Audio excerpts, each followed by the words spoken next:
Muito bem, pessoal, estamos em mais uma entrevista num lugar especial de Belo Horizonte. Aqui estamos no Mirante da Sapucaí, no Museu de Artes e Ofício, aqui na Rua de Pedras. A gente está num lugar aqui mais escondido, mais reservado, para que a gente possa realmente conversar com tranquilidade com o nosso convidado, né?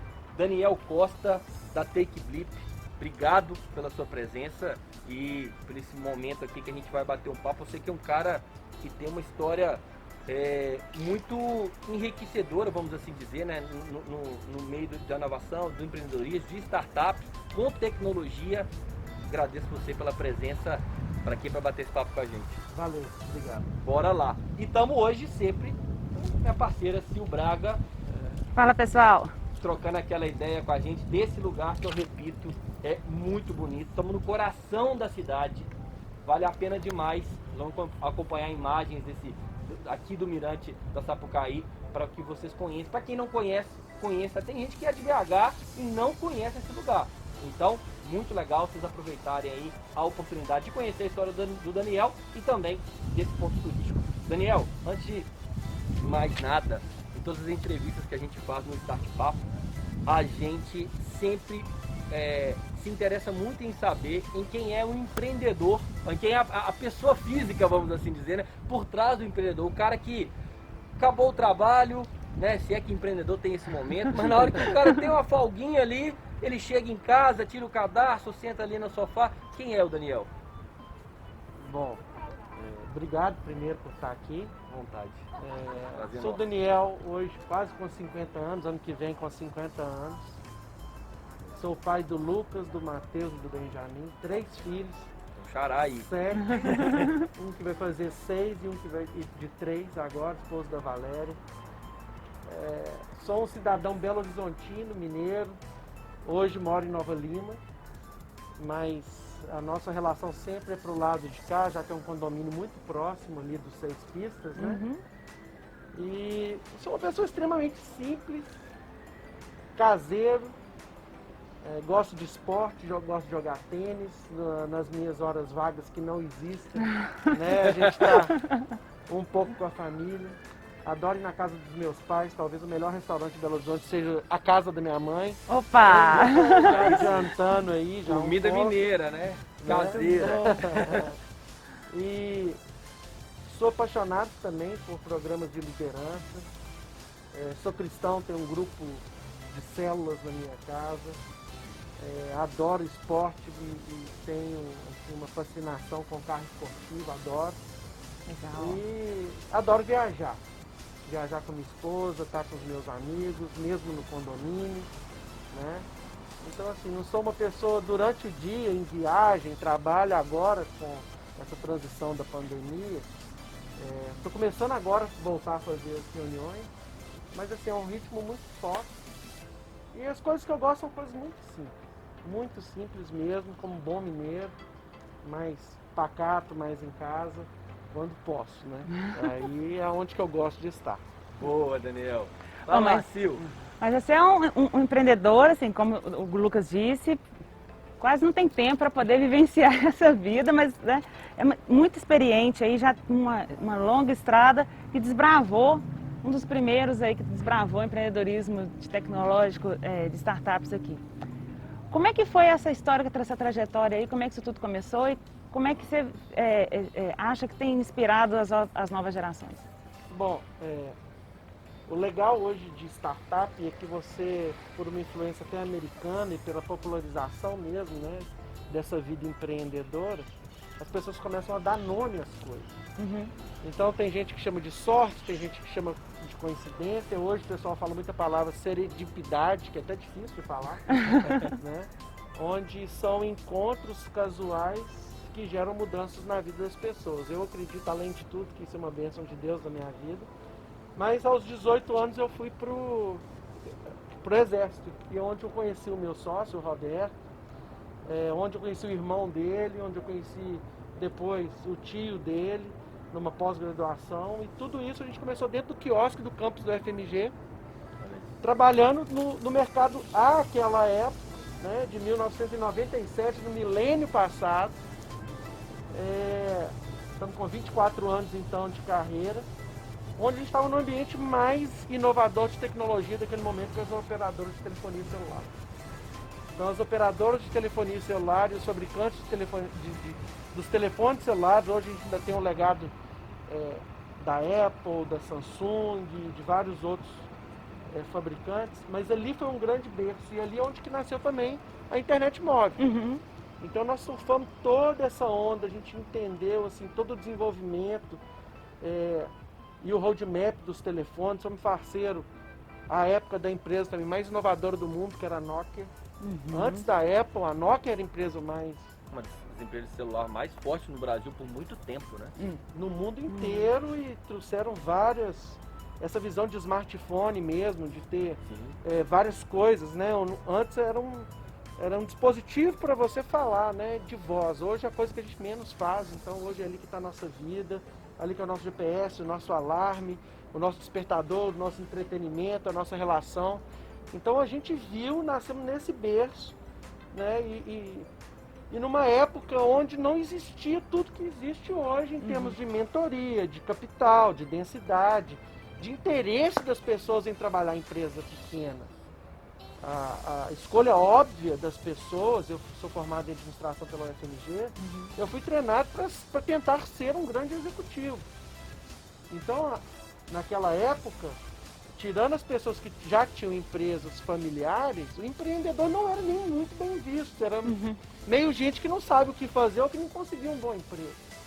Então, assim, eu tenho sorte de ser a primeira geração que viu toda essa transição e que nós, querendo ou não, dentro do contexto de Minas e depois no contexto de Brasil, e hoje a gente já tem até um certo respaldo de empresas, certo não, muito respaldo de empresas globais como Google, como Apple, como Facebook, a gente participou, viu, surfamos, entramos e estamos dentro do ecossistema. E ali nós fizemos amigos, ali nós fizemos empreendedores que saíram da nossa própria companhia, né? Para criar outras empresas. É ali que a gente teve um certo sucesso financeiro, reinvestimos, criamos outras empresas, ultimamente recebemos investimento.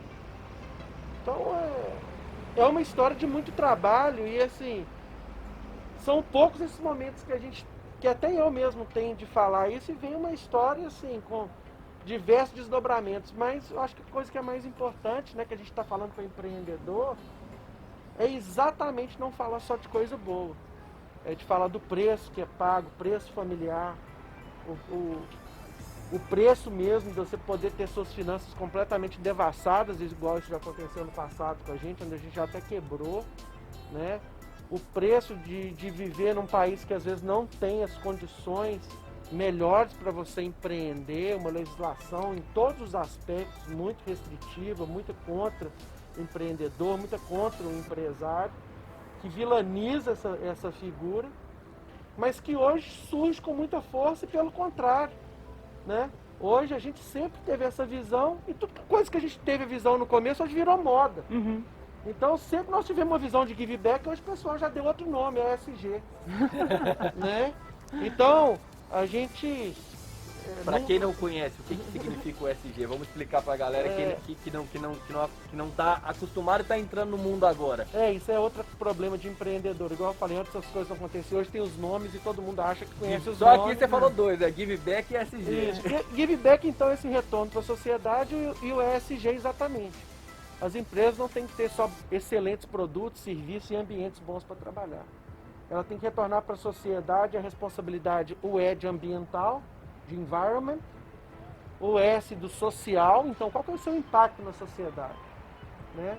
E o G de governança, então você fazer prestação de contas, você ser uma empresa, ficha limpa, você pagar seus impostos, né? Você entender que dentro das companhias existem as relações, né, de poder, de comando, de responsabilidade, de influência, de afluência muito bem definidos, né? Então, nós participamos disso. A nossa universidade, apesar da gente ser bem formado e fomos para outros cursos, talvez a nossa universidade é do dia a dia.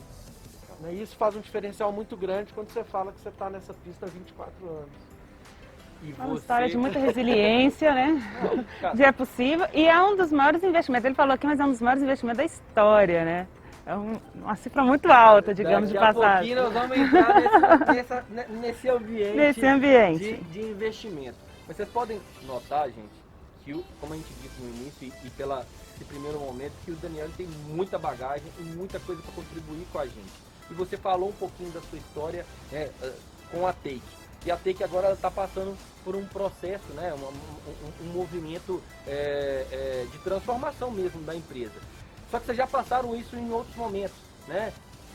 Quem não sabe, o Daniel, a Take, pioneira em ringtone, né? Que é uma loja que desenvolveu isso, né? Chatbot.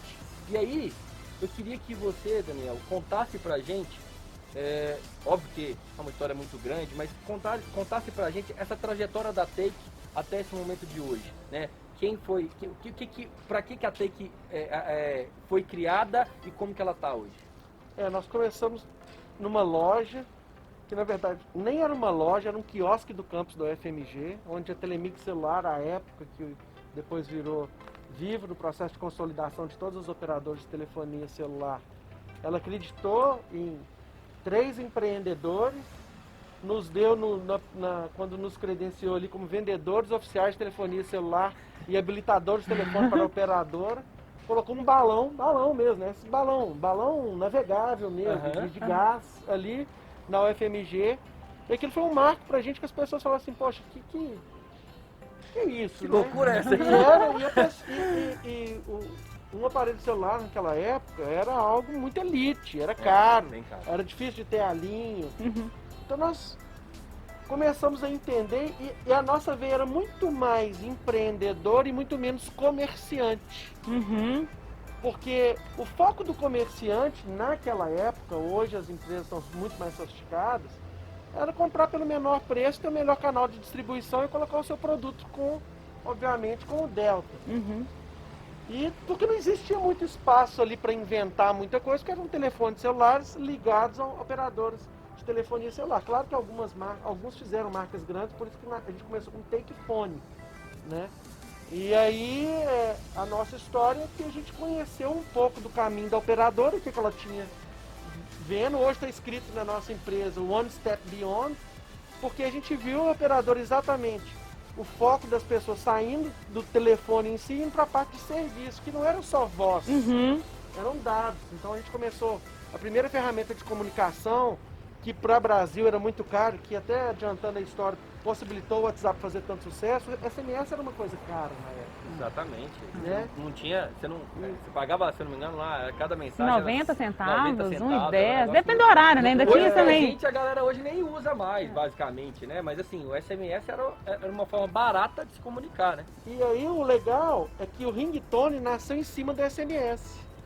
Para se transformar numa música, a plataforma da operadora, você mandava alguns códigos que se concatenavam no telefone e transformavam numa música e você armazenava ele, principalmente os da Nokia, depois Motorola e depois uma infinidade de outros.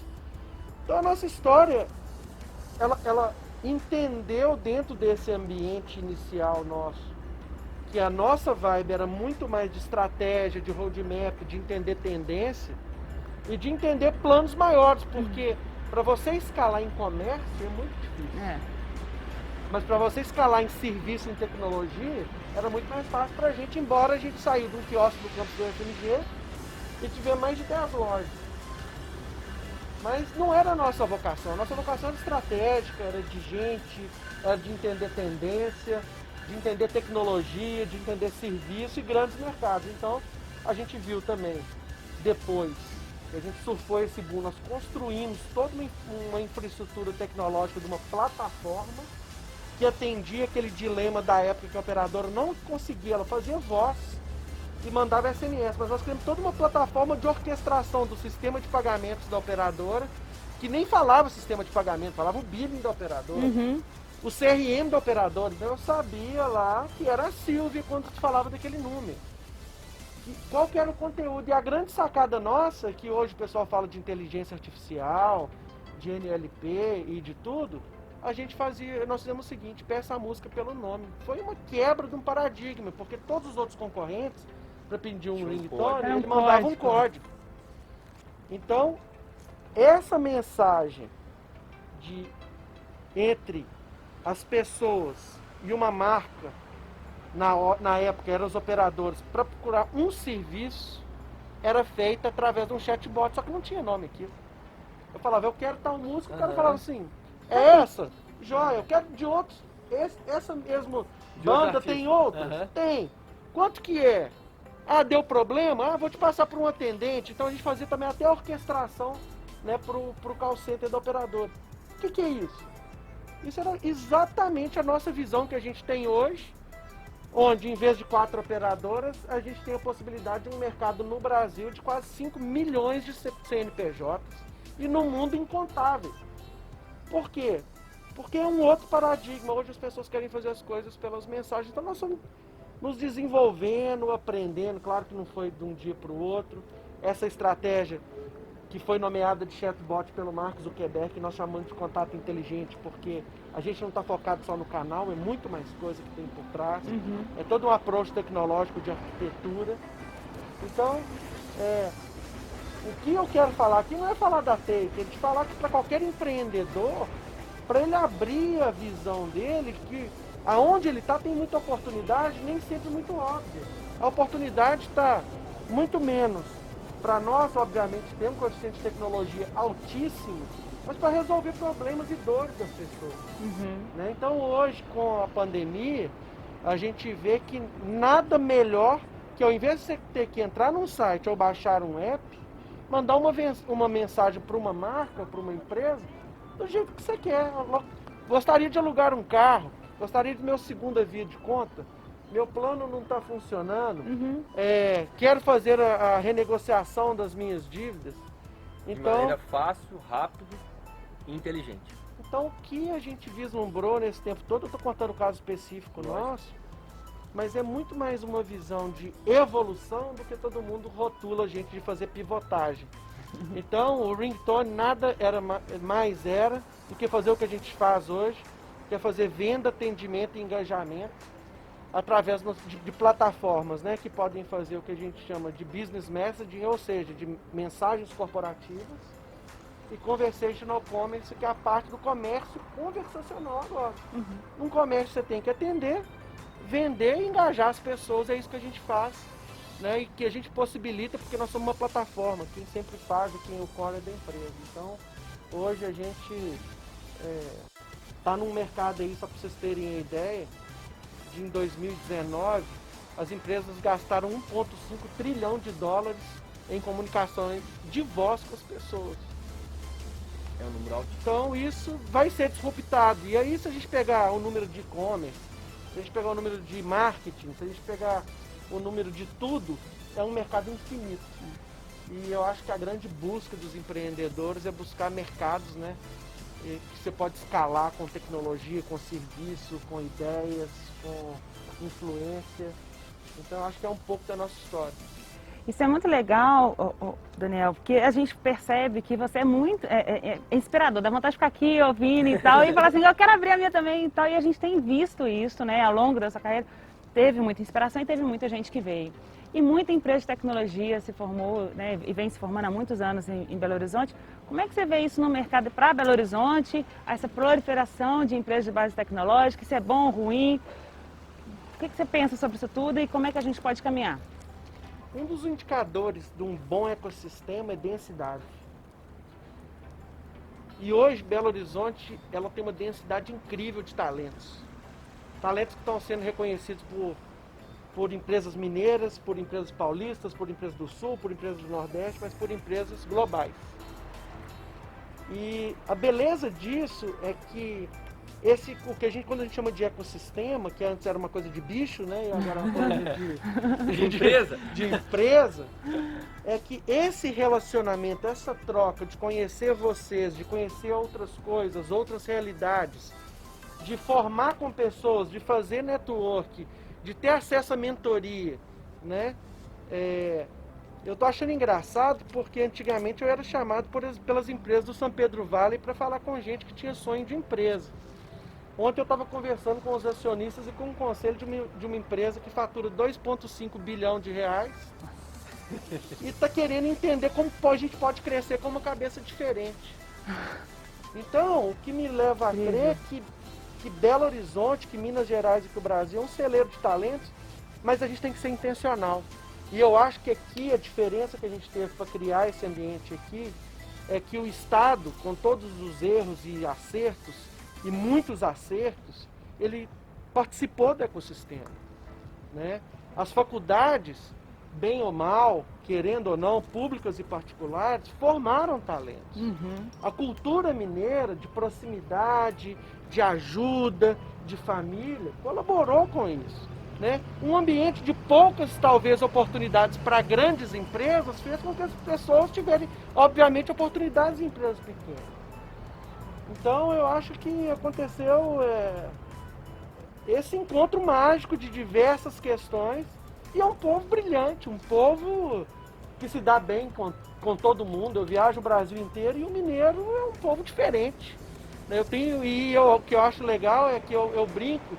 Eu estava lá em Balneário de Camboriú semana passada e eu entrei no elevador, a menina chegou para mim: "Você é mineiro?" Eu falei assim: "São 15 segundos para você sair."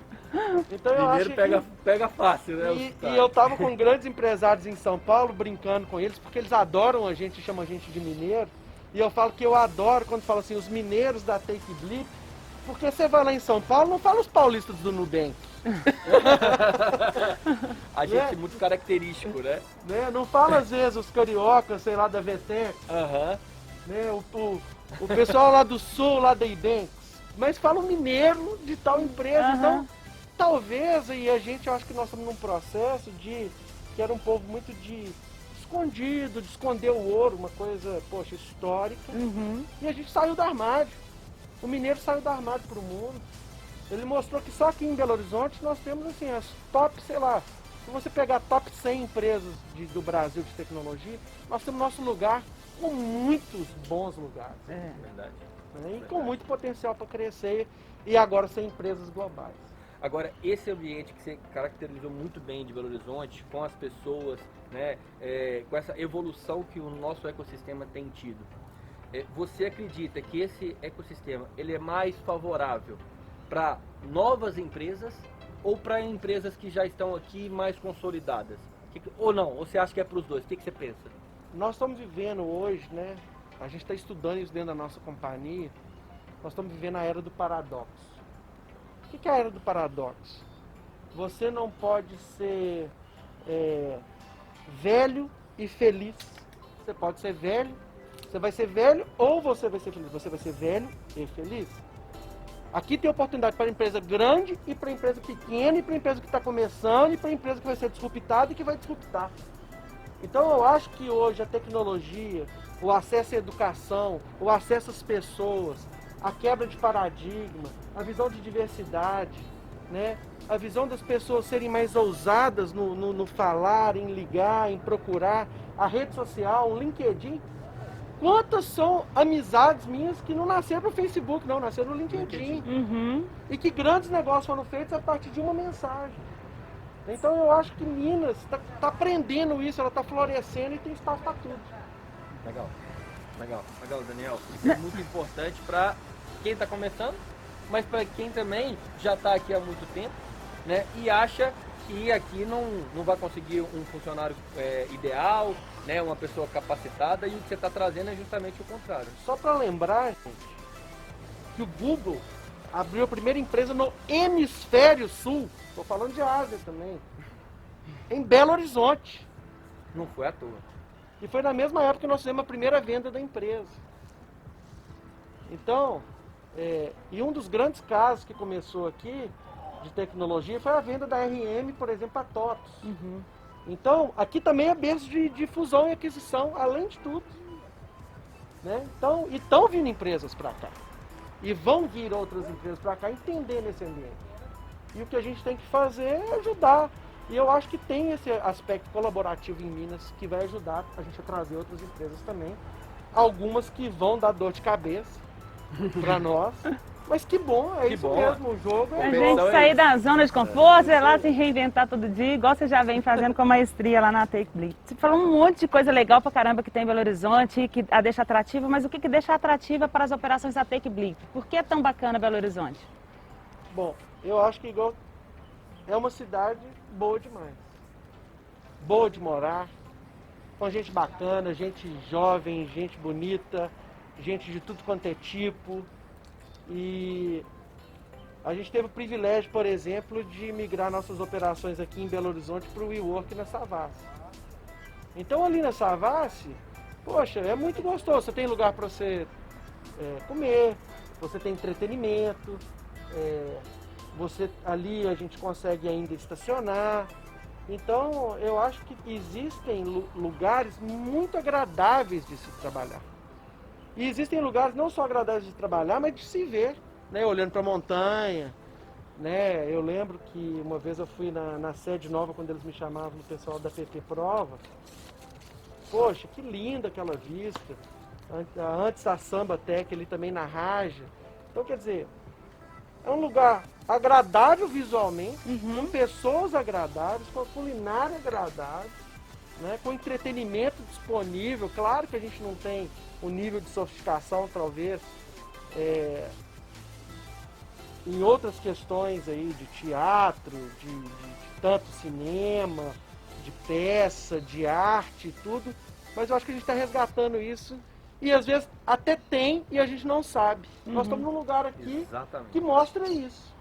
Então eu acho que ainda falta também, eu falei só de coisa boa, mas ainda falta que BH ainda para tornar essa potência, a gente precisa de embalar isso num produto ainda mais vendável. E eu acho que é isso que nós estamos fazendo aqui. É exatamente A gente, o que nós estamos fazendo aqui. a gente é como um pato, né? A gente bota, mas não canta. Então a gente precisa cantar um pouco mais as coisas bacanas que a gente tem aqui. A nossa qualidade de vida, o custo de vida. É né? isso que eu ia falar, a qualidade de vida de Belo Horizonte para um centro, pensando no mundo corporativo, né, tão importante como você está falando, a qualidade que a gente tem aqui é infinitamente melhor do que em grandes centros também do mundo corporativo, como São Paulo, como o próprio Rio de Janeiro, enfim.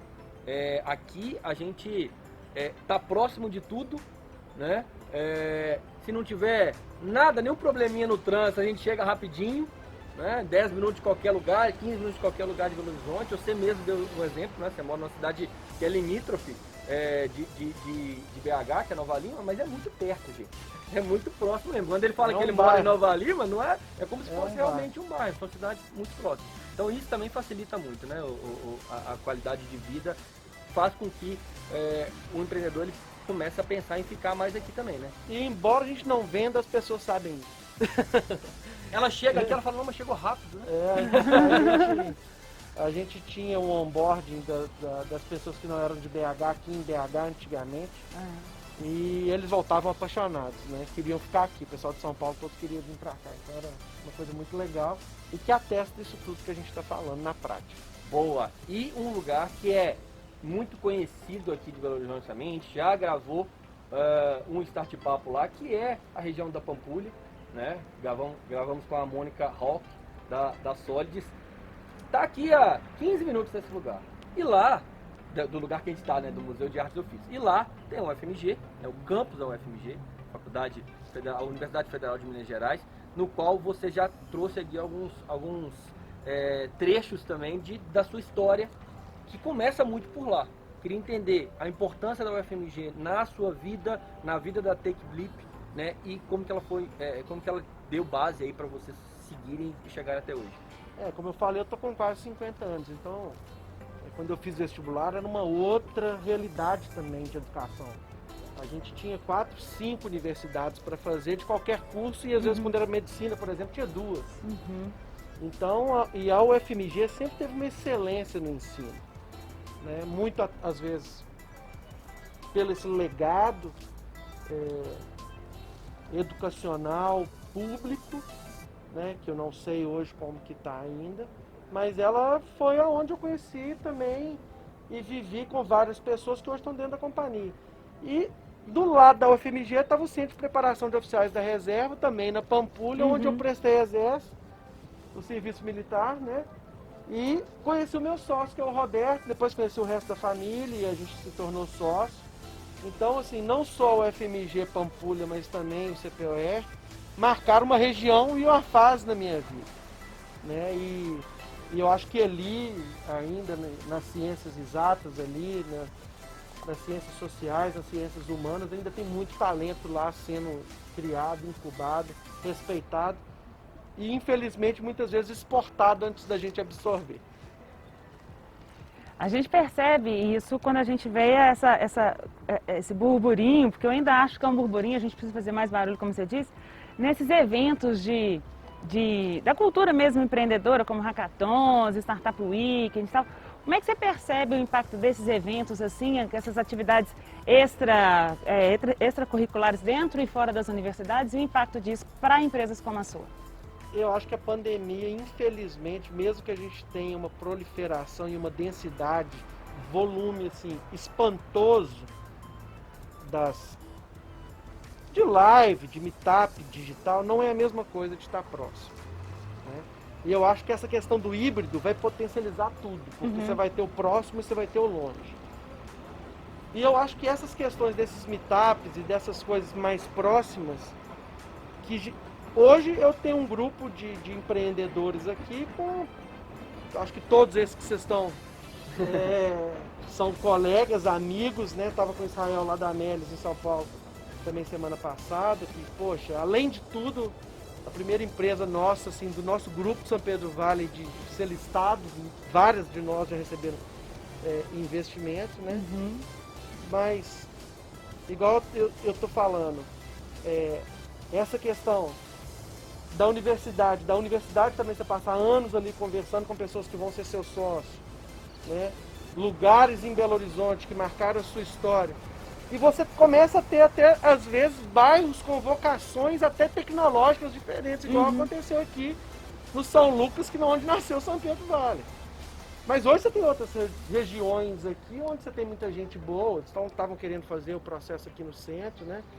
Então a gente tem que sempre repensar e entender assim, o poder dessas microgeografias, igual você falou, o FMG, Pampulha, e não só do ambiente educacional, mas até do ambiente de entretenimento. E Belo Horizonte, por exemplo, é muito botequeiro.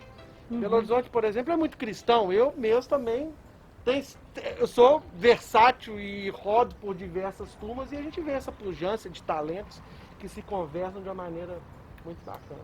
E você está trazendo você trouxe na sua fala, além dessa parte do empreendedorismo, né? Boteco, né? A parte de entretenimento. O que saindo um pouquinho desse universo corporativo, o que de lembrança que você tem forte de Belo Horizonte quando te falam assim, vem BH na sua cabeça, o que te marca, o que vem direto na sua cabeça? Quando eu falo que em 15 segundos, você sabe que eu sou mineiro, mas eu sou mineiro raiz. Se você me perguntar, né, eu e minha esposa uma vez a gente viajou naqueles resorts, tem aquela brincadeira, né, e falou assim, qual que é a comida que seu marido mais gosta? Ela não erra, porque é frango com quiabo angu. Aí sim. Então, assim... Raiz mesmo. Eu brinco com os meus amigos, quando eu tô fora do Brasil, eu tenho abstinência de pão de queijo. Ó, vocês podem acompanhar que todas as entrevistas aqui do Start Papo, todos eles, 100%, amam pão de queijo. E eu falei na entrevista com a Mônica, que as pessoas acham que a gente fala muito de pão de queijo por um negócio, aqui em Minas... Não, é porque é bom mesmo. Não, e a gente come mesmo. E a gente come mesmo. A gente come mesmo, no café da manhã, no lanche, de tarde. Exatamente. Né, come queijo também. Não, né, às vezes a gente vai pra fora, tem lá cardápio. Pão de queijo mineiro, aí você fala, esse não é mineiro não, esse não. Não inventa não, né, Daniel? Conheço. Então, o que você quer dizer com isso é que a culinária e as pessoas.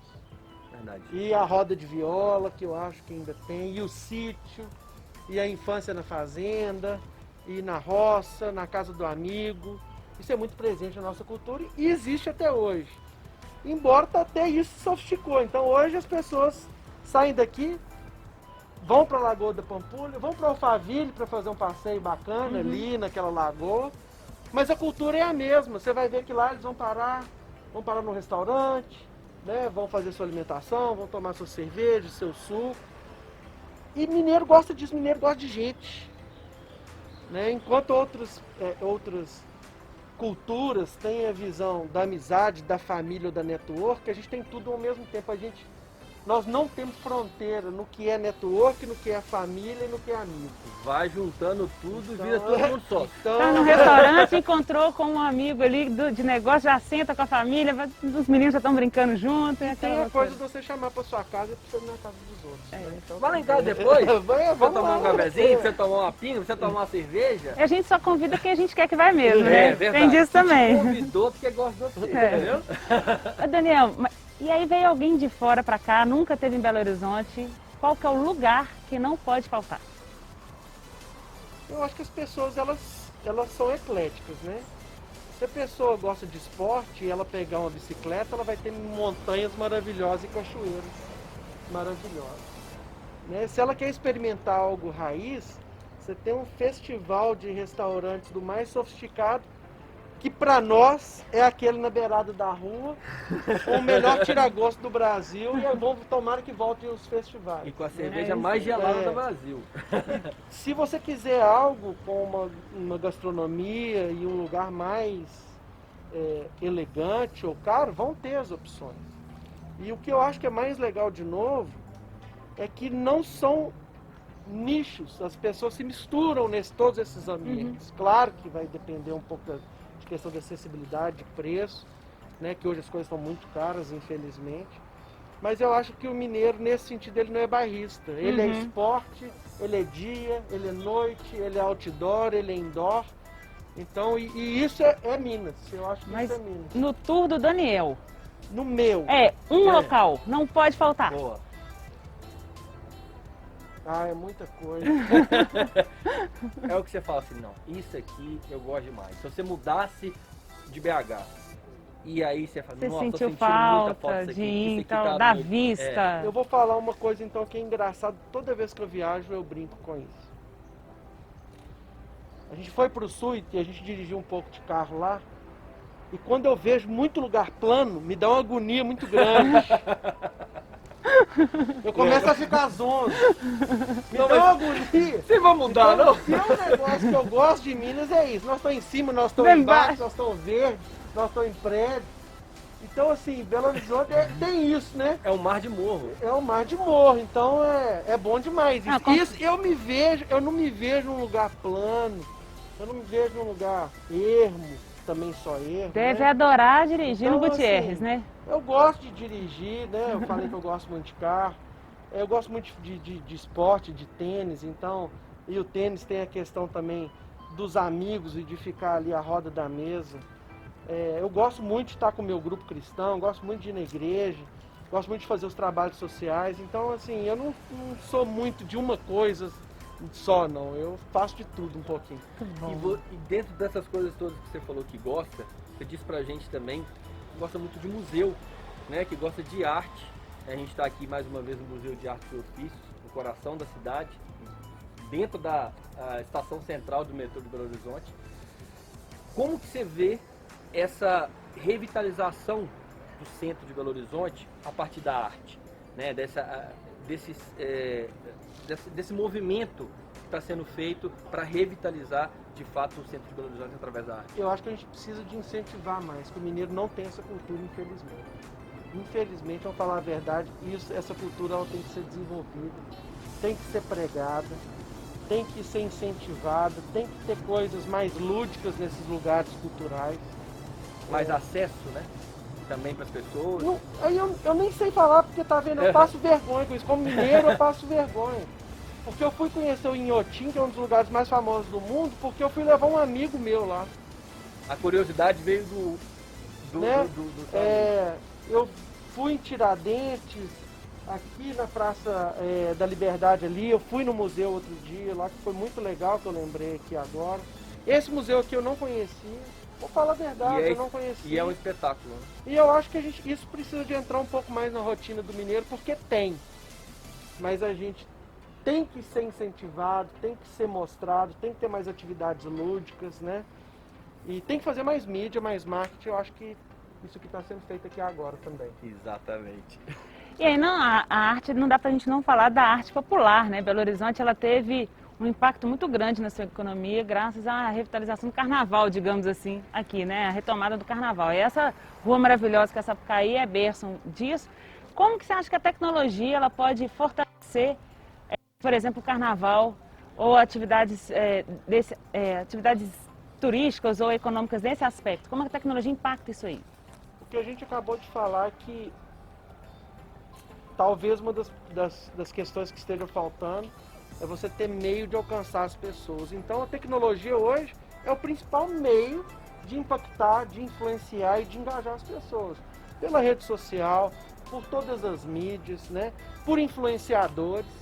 Então eu acho que a receita que é para as empresas, a receita também são para os governos, a receita são para as instituições, para os museus, para as bandas, para os eventos, para os festivais, né? E nós estamos fazendo parte disso. Então, quer dizer, eu acho que nada melhor que mandar um WhatsApp, por exemplo, para alguém falando que aonde que vai ser. E a gente já fez soluções desse tipo, né? Quando a gente fala que a gente conecta as marcas às pessoas, um evento é uma marca, um museu é uma marca, um governo é uma marca. E eu acho que as ferramentas digitais são a grande resposta para o que a gente está falando. E essas revitalizações, né, essa abertura, essa busca pelo conhecimento do que tem na cidade, ela também dá oportunidade para os novos negócios aparecerem, né? A gente está aqui num lugar que está sendo revitalizado, está se tornando um polo gastronômico, né? E outras empresas estão aparecendo aqui para justamente alavancar o mercado, né? Exatamente. E eu queria, dentro da sua fala, trazer uma curiosidade que me veio aqui, que é o seguinte: você trabalha com tecnologia, você trabalha, gosta muito de pessoas, você fala muito de pessoas aqui o tempo todo, e a gente está falando de Minas Gerais. O mineiro, em muitos, ele é considerado um mercado que começa lá, porque se aprovar lá, De teste. é aprovado nos outros lugares. E a tecnologia geralmente é disruptiva, né? Como é que você lidou com esse processo do mineiro de ser um povo mais tradicional, né, ligado ao tradicional, e a tecnologia ali rompendo tudo? Excelente pergunta essa. Eu acho que a maneira que o mineiro está se reencontrando está sendo através da tecnologia. Então a maneira que ele está conhecendo outros lugares, que ele está abrindo a cabeça, que ele está ficando mais cosmopolita, é por causa da tecnologia. Então a tecnologia achou a fome com a vontade de comer. Talvez realmente produtos de mercado que a gente chama de praça teste aqui, elas têm muita dificuldade. Mas adoções tecnológicas nem tanto.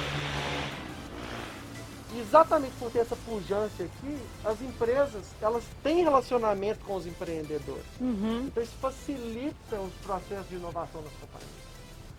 Né? Tanto do pequeno quanto do grande agora também, que está entrando, está querendo entender, está querendo investir, está querendo fazer fusão, está querendo trazer o que a gente chama de acquihire, ele compra uma empresa talvez para trazer os talentos. Então eu acho que Minas está mudando essa característica no que diz a timidez mineira, a dificuldade, né, de ser uma praça teste, que eu acho que tecnologia a gente está 100% aberto. O mineiro ele é desconfiado, mas ele é acolhedor. Então veio a tecnologia, ele acolhe para ver se é boa ou se não é. E mais, né? O mineiro é curioso. Exatamente. Então a gente gosta muito de novidades, né, Silvio? É isso aí. Daniel, ainda falando sobre comidas, né? Porque toda hora eu falo de comida, adoro, sou com fome, Mineiro inclusive. gosta de comida. Saindo daqui, Boa. eu acho que a gente podia também ir para algum restaurante legal, né? Facilmente, Pensar. facilmente.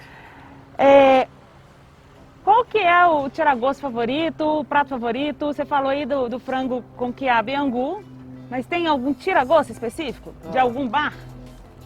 Eu adoro a mandioca, mandioquinha frita, eu adoro linguicinha, o bife de fígado, né? Aqui o nosso mercado central aqui não tem oportunidade de tanto, mas eu adoro. Tem um restaurante aqui que me lembra da minha infância aqui no centro, que se chama Caol, famoso Caol, que eu ia com meu pai, né? Então, assim, eu tenho muitas dessas memórias gastronômicas, mas muito ligadas às raízes nossas, que estão aí, a Maria das Tranças com quiabo com angu. Então, assim, e agora, bons restaurantes japoneses, né? Boas casas de carne, Tem o Gluton aí, e os grandes chefes mineiros também aparecendo no cenário. Então tem pra tudo e eu gosto de tudo, eu gosto de comer. Quem não gosta, né? Não, mais uma comidinha mineira. Mas a gente está falando também dos botecos, né? Tradicionais aqui em Belo Horizonte. Para quem não conhece BH, se você fosse falar, a fama do boteco mineiro procede? Qual que é a recomendação aqui dos botecos? Procede, tem muita coisa aqui, como que chama esse bairro aqui? Santa Teresa. Santa Teresa, muito tradicional. A gente tem lá em Lourdes, tem lá no Seis Pistas, lá em Nova Lima, tem aqui em Savassi, então tem grandes centros aqui. E com certeza você vai achar coisas fantásticas ali em Contagem, Betim, Sabará. Você pode saber e pesquisar que vai ter um boteco, que vai ter um restaurantezinho típico, né, que vai ter uma comida talvez italiana, igual tem outros restaurantes aqui perto. E sempre vai ter um conhecido. E sempre vai ter um conhecido. E tudo isso que a gente está conversando aqui, pessoal, em relação ao turismo, em relação à gastronomia e as empresas também que a gente está falando, a parte inovadora, vai estar tudo no Guia BH Inovadora que a gente vai lançar junto com esse evento que a gente está fazendo, que é o Start Papo. Então, fica ligado, procura aí depois do evento que você vai ter acesso a todas as informações que a gente está trazendo, né, não, Sil? É isso aí. Daniel, tem uma pergunta. A gente passou dela, eu queria ter feito na hora que a gente estava falando. De voltar. A gente estava falando sobre Belo Horizonte, o que tem para atrair e tal, não sei o quê, mas tem um grande desafio no nosso ecossistema, que são pessoas, né? A gente tem aí um gráfico do desemprego muito alto e muitas vagas abertas nas empresas de tecnologia. Você está com um projeto muito legal, inclusive, de ajudar a capacitar pessoas para atender essa demanda que é... A gente fala um pouquinho disso para a gente. A gente juntou com o OTT, com outras grandes empresas mineiras, Banco Inter, Localiza e MRV, né, para dar essas bolsas exatamente de tecnologias que a gente usa, mas tecnologias que as pessoas vão poder trabalhar em outras empresas, descobrir, né, novos conhecimentos e desenvolver como profissional. E eu acho que não só por uma questão aí de retribuição do mercado, mas por uma questão de necessidade, se as empresas também não fizerem o papel dela da sociedade, serem empresas formadoras ou viabilizadoras de formação, ou empresas parceiras para quem forma, esse apagão de talentos vai acontecer. Mas eu ainda sou um eterno otimista que a gente vai conseguir resolver isso antes. Legal. E Daniel, você está falando esse assunto que a Sil trouxe agora. Todos os nossos entrevistados, empreendedores, falam sobre a mão de obra, mas todos vocês também estão aqui, né? Vocês optaram por continuar aqui e eu acho que é uma opção mesmo, né? Se eu estiver errado, você me corrige, mas pelo que a gente tem visto, é uma opção. E por que vocês optaram por continuar em Belo Horizonte, sendo que vocês têm aí o universo inteiro, o planeta inteiro para vocês irem e mantém operações aqui, mantém as operações aqui. E eu queria também que você, junto com isso, respondesse a parte da internacionalização, da Take, que agora é Take Blip. Excelente. Esse número está fresco comigo hoje, então a gente tem hoje 1000 pessoas na Take, né, um crescimento assim exponencial. Entre 500 e 600 estão na Grande Belo Horizonte, né, em Minas Gerais, mas a gente tem muita gente em São Paulo. E agora nós estamos em 99 cidades de 19 estados. Mas os fundadores da companhia estão aqui, né? A gente viaja muito para fora, viaja muito para São Paulo, mas a gente tem esse quê que a gente ainda acredita que o nosso time, principalmente o time de plataforma, ainda está muito aqui e trabalhar junto, isso faz bem. Né? E a gente não vê a hora aí de estar voltando também, ou de estar mais híbrido, né? Eu acho que o mundo ideal é o mundo híbrido. E esse processo de se tornar Take Blip agora e depois Blip, né? Você que vai contar esse caso pra gente, como é que vai ser esse processo? Como eu falei no início, o que eu acho que a gente tem de um pouco de visionário, de one step beyond, é entender grandes mercados. E para você atingir grandes mercados de uma maneira orgânica, com crescimento natural, isso leva muito tempo e outros concorrentes poderiam te passar na frente. Então nós optamos, né, no ano passado, pela primeira vez na Take, a gente fazer uma rodada de captação, e ela foi muito bem sucedida. E nós definimos 6 grandes prioridades, né? É legal que, só fazer uma parte, que pessoas e cultura sempre vai ser a número 1. E é a número 1 das nossas top 6 priorities, as 6 principais prioridades. E a gente acha que o que está acontecendo no Brasil, principalmente com o WhatsApp, pode acontecer fora do Brasil, acontece com o WhatsApp e com outras ferramentas e plataformas lá fora. E os nossos investidores, que são investidores globais, no meio da nossa transação falaram assim, que o nosso investidor ele tem uma característica de não ser um fundo de investimento de crescimento, e sim um fundo privado para fazer empresas listadas na bolsa, que é o Warburg Pincus.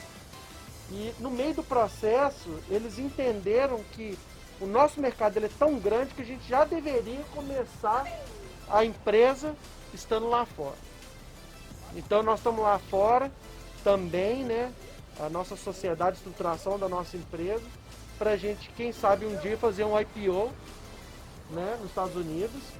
E para fazer isso a gente tem que ter presença. E nós contratamos então um grande executivo, que a gente vai fazer o anúncio esses dias, para nos ajudar a tocar a parte de internacionalização. Já temos clientes fora do Brasil, por exemplo a Dell, que é um grande fabricante de computador, está com a gente em mais de 6 países, incluindo os Estados Unidos. Já estamos fazendo captação de clientes lá. E hoje de manhã eu estava numa reunião exatamente para fazer contratações de um time local, e a gente vai começar com clientes, com times pequenos, mas uma visão sempre de empresa global. Por quê? Porque a gente trabalha com tecnologia, plataforma, e até mesmo a parte de serviço ela pode ser feita remota. Ah, legal demais. Mas Belo Horizonte é a nossa paixão. É o coração da tecnologia. E aí a gente falando aí dessa parte de internacionalização, tá vendo a máscara aí do Brasil? A gente por muito tempo, né, a gente viajando para fora, Belo Horizonte, aonde? Ah, foi o 7-1 da Alemanha. Você acha que a gente já está conseguindo sair disso aí? As pessoas, poxa, Belo Horizonte, polo de tecnologia, como é que você vê essa visão do nosso ecossistema? Eu lembrei de uma história muito engraçada, e isso já tem muito tempo. Tem uns 20 anos atrás, quando eu fui para os Estados Unidos uma vez, e sentou uma senhora do meu lado. E aí, eu já cansado de responder essa pergunta sempre, e ninguém conhecer Belo Horizonte, a mulher perguntou, e aí, da onde que você é no Brasil? Eu falei, do Rio de Janeiro. Ela falou assim, que pena, eu só conheço Belo Horizonte. E aí... Você falou assim, poxa, eu falei assim, agora! Isso é um sinal. É um sinal. Né? Então, hoje, eu acho que BH, né? Falei aí da Melios, a gente tem Hotmart também no processo internacional, muito bonito. Outras empresas, eu acho que BH vai entrar sim, né, como uma empresa bacana no Brasil. Já é reconhecida por nós brasileiros, mas é responsabilidade nossa criar essas condições para a gente estar no roteiro e no mapa mesmo, fora só do tour gastronômico. E agora até enogastronômico, até vinho a gente está fazendo aqui em Minas. Não é? Né? Então, assim, Minas é demais. Vai dar tudo certo e BH tá no mapa. Boa, Daniel. Cara, que entrevista legal, que bate-papo rico, construtivo. Eu queria deixar, antes de despedir de você, deixar um espaço, né, para que você mande uma mensagem para os empreendedores, não só de Belo Horizonte, né, mas também do Brasil mesmo, aquela galera que está ali no início, que está correndo atrás, que pensa assim, nossa, vai dar errado, não vai, que já está vivendo o que você já viveu. Você poderia passar para essa turma do caminho deles? Nessa pandemia eu fui chamado para fazer muita live. Porque o pessoal sabe tanto que eu gosto de gente e que eu gosto de ver gente bem, né? E eu criei quase que uma marca no final de toda a minha live, eu falo a mesma coisa, mas eu não canso de repetir isso. Boa. Que eu brinco dos 3 Fs. Que são, primeiro F. O primeiro F é o foco. É o foco naquilo que você tem que fazer, nas suas prioridades, o que é importante na sua vida. Né? É o foco nas coisas que realmente são importantes. Eu não estou falando só de negócio, não. Né? Então esse foco, ele gera resultados. Então se você vai ser empreendedor, você vai ser empreendedor mesmo. Né? Claro que vai ter gente que está fazendo a sua transição, trabalha de dia, ainda não começou a sua empresa. Mas, cara, se você não se jogar e não tiver foco, não tem jeito. Focar nos seus valores também, né? A segunda F que eu falo é fé. Fé, eu não estou falando de religião. Tá falando de A acreditar. definição de fé é o firme convicção das coisas que não se veem. O empreendedor, se ele não tiver fé, ele não sai de casa. Se ele não tiver fé, que vai ter crise e ele vai passar. Se ele não tiver fé, que um dia alguém vai consumir o produto dele ou o serviço dele. Então a fé move a gente, a fé da esperança, né? Essa fé que a gente tem, eu tenho a fé nesse Deus maravilhoso, ele me leva para lugares onde o meu braço não me leva, onde o meu olho não me leva e nem o meu celular ou o meu computador me leva. Ele me faz colocar sonhos, né? E junto com o foco, né? A gente caminhar junto.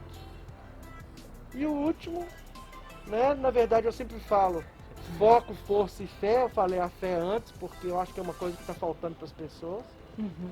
Mas eu acho que essa questão da força. Não é nem resiliência, não, que resiliência é só aguentar. E Só ter pancada. força é empurrar. Empurrar. E não ser empurrado.